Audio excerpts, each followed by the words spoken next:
Everyone, আজকে গেছিলাম কলকাতা রাজবাড়িতে লাঞ্চ করতে। গিয়েই তো দেখি বিশাল বড় একটা লাইন। তো যাই হোক, আমরা লাইনে দাঁড়িয়ে পড়ি আর 12টা থেকে 5টা অবধি লাইনে দাঁড়িয়েছিলাম। তো অবশেষে আমাদের নাম্বারটা আসলো। তো ভেতরে ঢুকে তো আমরা একদম শান্তি পেলাম, কারণ বাইরে যা গরম ছিল তার উপর এতক্ষণ দাঁড়িয়ে থাকা।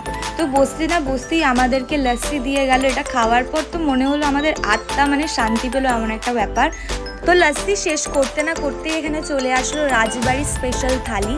তো এই থালির মধ্যে ছিল 2 রকমের রাইস, যেটা তোমরা দেখতেই পাচ্ছ। এখানে ছিল চিংড়ি মাছ, মাটন, পনির, এঁচোড় আর ডাল ছিল। আর এখানে ছিল পাঁপড়, স্যালাড, বেগুন ভাজা আর ছিল আলু ভাজা। খাবারের কথায় আসি, খাবার তো খুবই ভালো ছিল।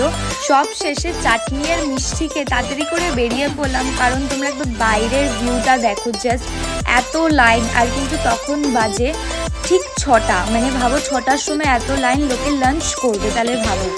তারপর আমরা চলে যাই একটু মাইন্ডটাকে ফ্রেশ করার জন্য বাগবাজারে। এটা হচ্ছে আমাদের ফেভারিট প্লেস।